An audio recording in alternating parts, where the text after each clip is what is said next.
jenaraal odowa iyo ra-iisul wasaare xamse oo heshiis qarsoodiya gaaray. xasan sheekh maxamuud oo laga diiday xilka qaadista jenaraal odowa. xamse oo soo saaray amar culus. ciidanka oo ku faraxay iyo heshiis jaraa'id oo lagu qabanayo wasaaradda gaashaandhigga. qorshihii damuljidid oo la fashiliyey iyo xamse oo qaatay taladii madaxweyne farmaajo ee shaargareeya warbixinta galwareed ee caaw ku faafaya dunida. muuqaalka dhibitaldhaca oo youtube-kan galwareed t v subscribe soo saara waa hageen ku bilaabo.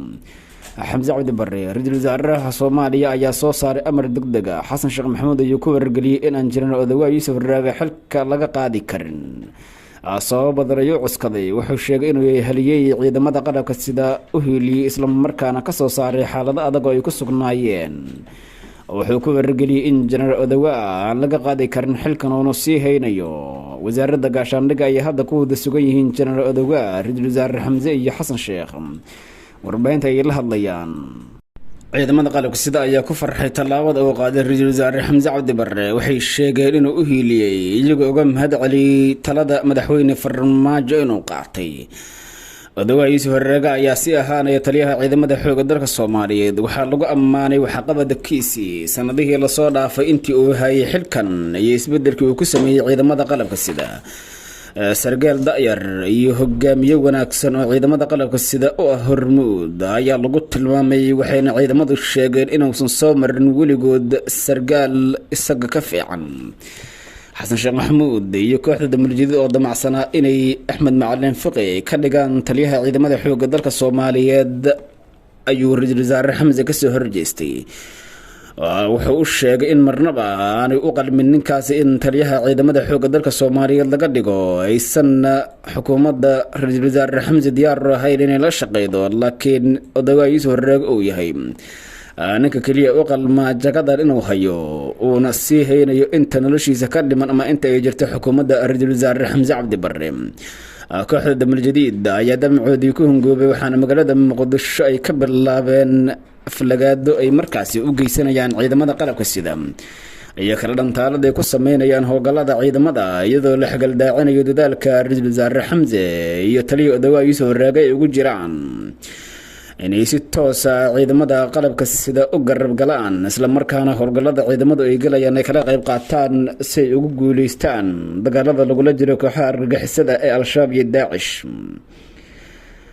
wasaaradda gaashaandhigga ay hadda ku sugan yihiin, waxaana lagu qabanaya heshiis jaraa'id oo lagu shaacinayo in taliya odowa yuusuf raaga uu sii ahaanayo taliyaha ciidamada xooga dalka soomaaliyeed, iyadoo ciidamada ku sugan wasaaradda gaashaandhigga ay sheegeen inay ku faraxeen go-aanka uu qaatay jenaraal odowa yuusuf raage. ra-iisul wasaare xamsena uu ku karab istaagay iyo taladii madaxweyne farmaajo oo dhaqan gashay. ra-iisul wasaare xamse ayaa muujiyey daacadnimo isagoo uu fuliyey dalabkii ciidamada qalabka sida iyo madaxweyne farmaajo ay la wadaageen ee ahaa in odowa yuusuf raage aan laga bedelin hogaanka ciidamada qalabka sida haddii laga rabo ciidamadu inay ku guuleystaan howlgallada kala duwan ay gudaha dalka ka sameynayaan.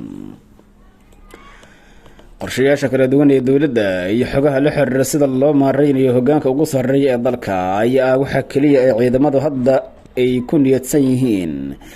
tababaro heer caalamiya ayaa u socda qaarkood, halka kuwii tababarka soo qaatana ay niyad wanaag ka howlgalaan iyagoo ku sugan furimaha hore ee dagaalka dalka ka socda. madaxweynihii hore ee soomaaliya maxamed cabdulaahi farmaajo ayaa jenaraal odowa yuusuf raaga kasoo dhex xushay saraakiisha ciidamada. waa aqoon-yahan da'yar iyo sidoo kale hogaamiye aada ugu wanaagsan horboodida ciidamada howlgallada ay ka qayb qaadanayaan. horey ciidamada waxaa usoo hogaamin jiray odayaal ka da-weyn saraakiisha fircoon ee aqoon-yahanada ee hadda ciidanka ku soo biiray, kuwaasi oo aan fahmi karin duruufta ay ciidanku ku sugan yihiin.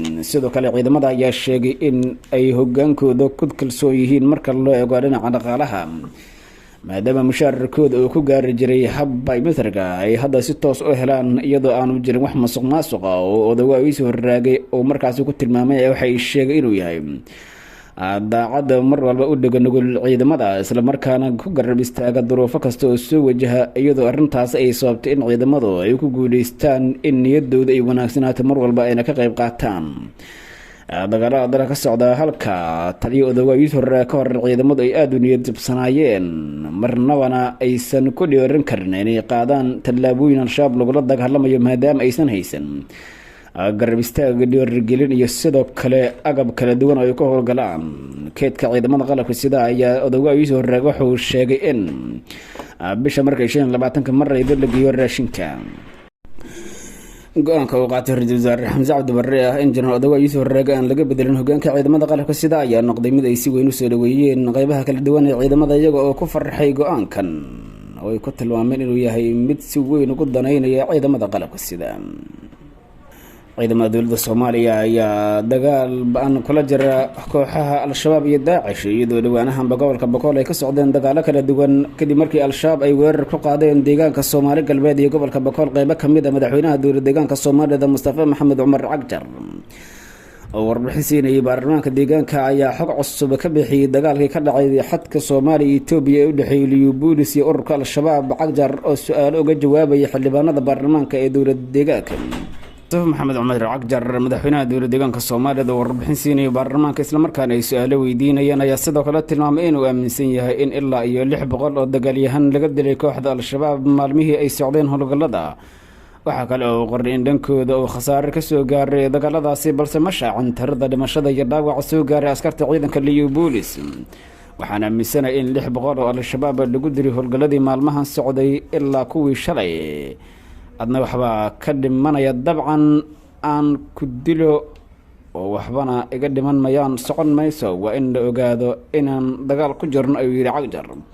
arrin kale wuxuu hoosta ka xariiqay in ujeedka Al-Shabaab uu ahaa inay gudaha u galaan deegaanada Soomaali galbeed ee Itoobiya kadibna ay sameystaan saldhigyo ay ka qalqalgeliyeen amniga. ujeedadu waxay ahayd ayuu yiri in deegaanka soo galaan ciidan fara badan oo halkaasi ay ka jabahadeeyaan laakiin fursadaasi lama siinin ayuu raaciyay madaxweynuhu. Al-Shabaab ayaa iyaduna horey guulo waaweyn uga sheegatay dagaaladii ay la gashay ciidamada Liubulis kadib duulaankii ay ku qaadeen dowladda deegaanka Soomaalida Itoobiya. howlgallada ballaaran ee ka socda deegaanka Soomaalida dagaalka culus ee lagu hayo kooxda Al-Shabaab isla markaana ciidamada dowladda Soomaaliya kula jiraan ayaa sii xoogeysanayay waxayna markaasi ciidamada booliiska iyo kuwa NISA howlgallo ka wadaan magaalada Muqdisho iyadoo amniga lagu xaqiijinayo. booliiska Soomaaliya kuwa nabad sugidda ayaa howlgallo wadajir maalmihii ugu dambeeyay ka sameynayay gobolka Banaadir. inta uu socday howlgalka waxaa lagu soo qabtay dhalinyaro aad u fara badan oo qaarkood ku eedeysan dhac iyo ciyaar weeraro iyo sidoo kale Al-Shabaabnimo. taliyaha qaybta bari ee booliiska gobolka Banaadir ayaa warbaahinta mar ula hadlayay sheegay in howlgalladan ay sii wadi doonaan ciidamada. Odawa Yuusuf Raage ayaa lagu ammaanaa sida xilkasnimada leh ee ciidamada uga dhex muuqda iyo sidoo kale xuquuqda ciidanka oo sanadihii lasoo dhaafay si joogto ah loo siinayay iyadoo aysan jirin askari mushaarkiisa waaya wixii ka dambeeyay 25 bisha. sheegay xogaan qata falan gudaha aragtida taliya kulanti dambana waxna kaga tagay isma dhaafnay fi amaanillah.